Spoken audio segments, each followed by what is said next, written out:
මෙතන ඊටමත් භයානක වංගුවක් වගේම භයානක ස්ථානයක්. මොකද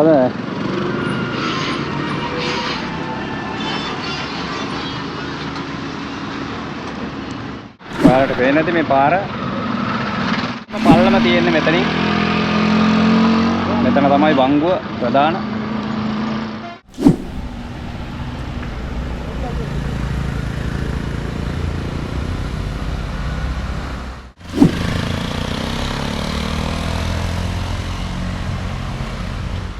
හන්තාන උඩුවෙල පාර. ඉතින් ඔයාලට බලන්න පුළුවන් මේ බස් කොහොමද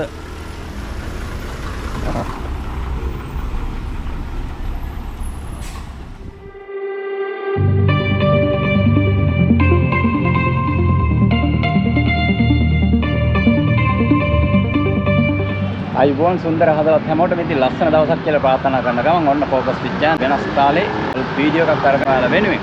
ඉතින් යාළුවනේ හම්ප් එකක් දානවද ජම්ප් එකක් දානවද? ඉතින් අපේ රටේ පාලකයෝ හම්ප් එකක් කිව්වම නම් දන්නේ නැහැ. ජම්ප් එකක් කිව්වොත් එහෙම නම් අනිවාර්යෙන්ම මේ පක්ෂෙන් අර පක්ෂයට පනින්න ජම්ප් එක දානවා. ඒක කෝටි ගාන මිල කරන්න බෑ. ඉතින් අද මම ඇත්තටම ඔයාලට කියන්න හදන්නේ මේ දවස්වල ලංකාවේ මාරම විදියට රියා අනතුරු වැඩි වෙලා තියෙනවා. ඉතින් මෑත කාලේ සිද්ධ වුණ ලොකුම ඛේදවාචකය තමයි ගැරලි ඇල්ලේ ඛේදවාචකය. ඉතින් මේ රියා අනතුරෙන් මගීන් 23ක්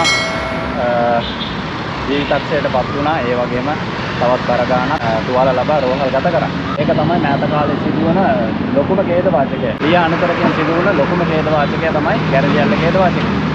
ඉතින් තවමත් මොන ඛේදවාචක සිදු වුණත් මොන විදිය රියා අනතුරු දවස ගානේ හැම තප්පරේම විනාඩියෙම පැයෙන් පැයට දවස ගානේ මොන විදියට රියා අනතුරු වුණත් මේ සුන්දර රටේ පාලකයන්ට තාමත් හැබැයි බැරි වෙලා තියෙනවා මේ කිසිම දෙයකට විසඳුමක් ලබා ගන්න. ඉතින් මම ඉන්නේ මහනුවර රතුබොක්ක හන්දියේ. ඉතින් ඔයාලට පේන ඇති මෙතනක් තියෙනවා පදික මාරුවක්. ඉතින් මේ පදික මාරුවේ ඔයාලට පේන ඇති දෙපැත්තෙන් එක තැනකවත් හම්ප් එකක් දාලා නැහැ.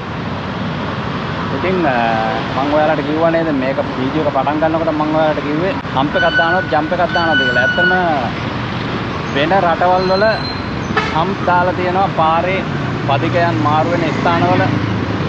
ඒ වගේම විශේෂ තැන්වල පාසල් ළඟ, රෝහල් ළඟ, ඒ වගේම තමයි කලර් ලයිට් තියෙන තැන්වල අනිවාර්යෙන්ම තියෙනවා පදික මාරුව. තමයි රියා අනතුරු අවම කරන සම්දිස්ථානයක් වෙන්නේ. ඉතින් මේක අපේ රටේ පාලකයෝ අවුරුදු 70 ගාණක් මේ රට පාලනය කරපු පාලකයන් ඕන තරම් රටවල් වල ගිහිල්ලා ඇති. නමුත් අද වෙනතුරු ලංකාවේ මම කිසිම දෙයක දැකලා නැහැ. හම්ප් එකක් දාලා තියෙනවා, හම්ප් දාලා තියෙනවා පාරවල් වල.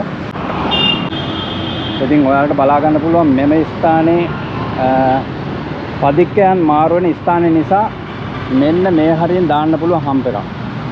හම්ප් එකක් දැම්ම කියන්නේ ඇත්තටම අරෙන් එන වාහන අනිවාර්යයෙන්ම ස්ලෝ කරනවා. මේ හරියෙන් මේ පදිකයන් මාරු වෙන තැනින් හයියෙන් යන්න බෑ.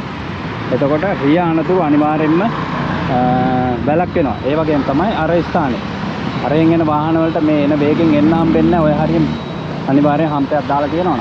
ඉතින් ඕක තමයි යාළුවනේ කියන්න ඕන ප්‍රධානම දේ. ඒ වගේම තමයි නේද මෙන්න මේක අනතුරු අවම කිරීම සඳහා පදිකයන් මාරු වන ස්ථාන රාත්‍රියේදී ආලෝකවත් කිරීමට වැඩසටහනක් ආරම්භයි. ඉතින් ඔයාලා හිතනවාද මෙන්න මේ වගේ පදිකයන් මාරු වෙන ස්ථානයක් ලුමිනස් කලර් වලින් ඒ කියන්නේ ලයිටින් කරොත් එහෙම ආලෝකමත් කරොත් එහෙම රැට අපේ මේ රියදුරන් මෙතනින් ස්ලෝ කරලා යයි කියලා අවධානයෙන් යයි කියලා නෑ. කවදාවත් එහෙම වෙන්නේ නෑ. මොකද මේ පට්ට මත්දහනේ මේ ශ්‍රී ලංකාව කියන රටේ මෙන්න මේ පදික මාරුව. මේ පේන පදික මාරුවේ ළමයි යට කරගෙන ගිහිල්ලා මරා දාන රටක් මේක. ඉතින් අපේ පාලකයන්ට තාම තේරෙන්නේ නැහැ මෑත කාලේ සිදුවුණ ලොකුම ඛේදවාචකය තමයි ගැරඩි ඇල්ලේ ඛේදවාචකය. ඉතින් තවත් බලාගෙන ඉන්නේ මොකක් හරි ඒ වගේ ලොකු අනතුරක් සිද්ධ වෙනකන්. ඉතින් අනතුර සිද්ධ වුණාට පස්සේ මොකක් හරි එහෙම්මෙන් කොහේ හරි තැනක අටවල දායි. නමුත් හරි විසඳුමක් ලැබෙන්නේ නැහැ. ඉතින් මමත් හුඟක් රටවල ඉඳලා තියෙනවා. රටවල් 4ක 5ක ඉඳලා තියෙනවා. ඉතින් ඒ හැම රටකම විශේෂයෙන්ම ගත්තොත් එහෙම ඩුබායි වල කියන්නේ හැම තැනම මොකද ජනතාව පාරේ ඇවිදින පදිකයන් ගැන අනිවාර්යෙන්ම ඒ රටවල් වල පාලකයන් හිතනවා.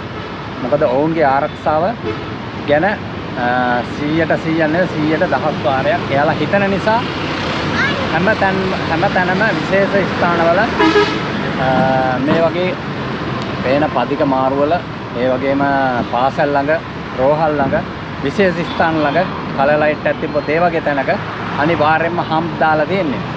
ඉතින් මම ලංකාවේ මේ වෙනකන් තාමත් දැකලා නැහැ හම්ප් දාලා තියෙන පාරක් ප්‍රදේශයක් ස්ථානයක් කොහෙවත් දැකලා නැහැ. ඉතින් අපේ පාලකයන්ට හම්ප් කියන එක තේරුම් නැතුනට ජම්ප් කියන එක හොඳට තේරෙනවා. ඉතින් කොහෙන් හරි වැඩිපුර ගාණක් දෙනවා නම් ජම්ප් එක දානවා හම්ප් එක වැඩක් නැහැ. මොකද මිනිස්සු මැරුණත් උන්ට ගාණක් නැහැ. අන්න ඒ නිසා මේ දේ මට ඔයාලට කියන්න ඕන. ඉතින් මේක බලන්න කෙනෙක් ඉන්නවා නම් පාලකයෙක්ගේ ඇස් ඇරෙන්න ඕන. මේ වගේ දේවල් උඹලට තේරෙන්නේ නැත්නම් අනිවාර්යෙන්ම හම්ප් දාපල්ලා මිනිස්සුන්ගේ ජීවිත ගැන අවධානයෙන් ඉන්න ඕන නම්. නැත්නම් ඉතින් කවදාවත් ඔය කයිවාරු ගැහුවට මේ වගේ පදික මාරු ආලෝකමත් කරා කියලා කවදාවත් ජීවිත හානි වෙන එක අනතුරු වලටපත් වෙන එක නතර වෙන්නේ නැහැ. ඒක තමයි මේ ලංකාවේ ස්ටයිල් එක. ඉතින් රියදුරන් වුණත් අනිවාර්යෙන්ම විනීතව රිය පදවන්න ඕන. මගීන් ගැන ඒ වගේම පදිකයන් ගැන අනිවාර්යෙන්ම අවධානයෙන් තමයි රිය පදවන්න ඕනේ. එහෙම දෙයක් අපේ රටේ නැහැ. ඒක හදන්නත් බැරි තත්ත්වයකට තමයි උදා වෙලා තියෙන්නේ. එහෙමනම් යාළුවනේ මම ඔයාලට පෙන්වන්න හදනවා විශේෂ ස්ථානයක්. ඒ කියන්නේ ඉතාමත් අනතුරු සහිත ප්‍රදේශයක්. වැඩි කල් යන කලින් අනතුරක් සිද්ධ වෙන්න පුළුවන් කියන මතය තියෙන නිසා මම ඔයාලව එතෙන්ට එක්කන්න කියලා පෙන්නනවා. මේකත් නුවරම තියෙන ස්ථානයක්. එහෙමනම් මගෙත් එක්කම රැඳිලා ඉන්න. මම ගිහිල්ලා ඔයාලට එතන පෙන්නනවා.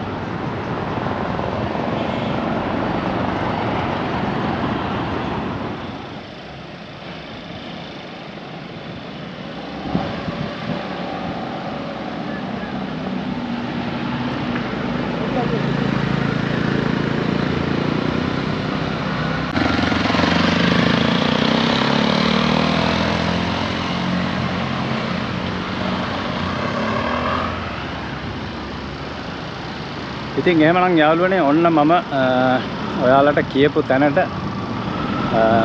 මම ආවා දැන්. මේ තමයි මම ඉන්නේ දැන් මහනුවර මහා රෝහලට උඩින් තියෙන මේ පාර තමයි හන්තාන උඩුවෙල. හන්තාන උඩුවෙල පාර. ඉතින් ඔයාලට බලන්න පුළුවන් මේ බස් කොහොමද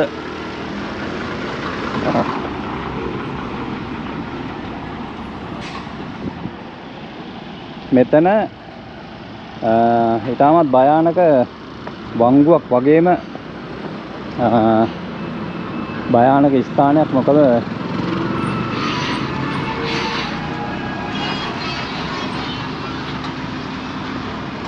ඔයාලට පේන්නේ නැති මේ පාර තනිකරම පල්ලම තියෙන්නේ මෙතනින්. මෙතන තමයි වංගුව ප්‍රධාන.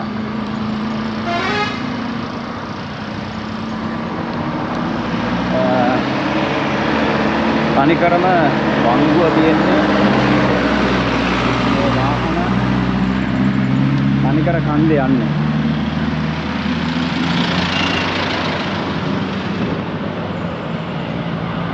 ඉතින් මේ පාර කිසිම ආරක්ෂිත වැටක් නැහැ. මේක තනිකර කන්ද තියෙන්නේ. ඔයාලට පේනවා ඇති උඩට කොහොමද තියෙන්නේ කියලා. ඉතින් මේ වගේ තැනකින් වාහනයක් අනතුරකට ලක් වුණොත් බේරෙනව බොරු. කෙලින්ම මෙතනත් ගැරන්ඩියල්ලේ කේද වාචකයේ වගේම තමයි.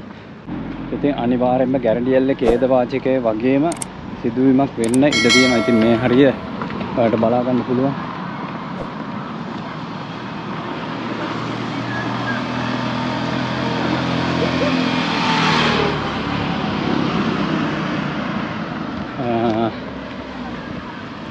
ඒකයි මම ඔයාලට මීට කලින් කතා කරපු තැන මම පෙන්නුවේ.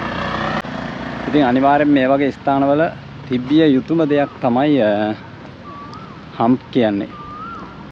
ඉතින් මේවා අපිට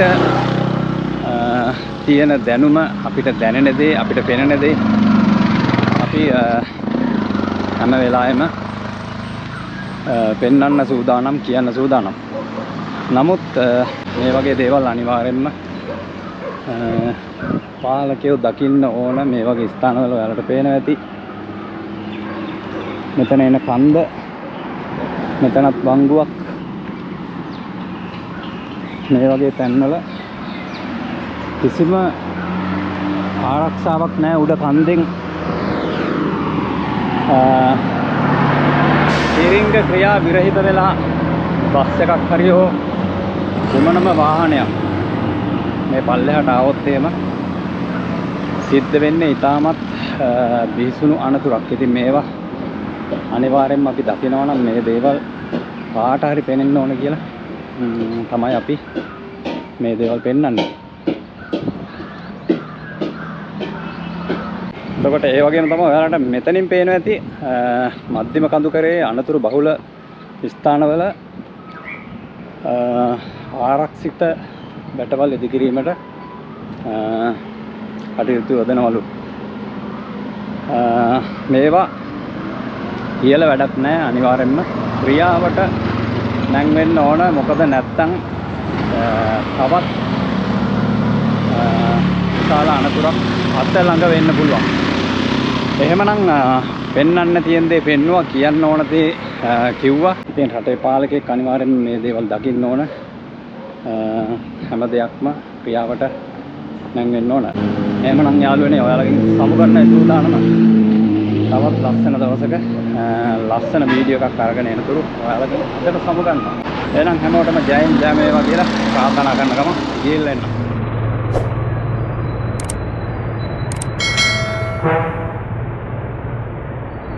Thank you.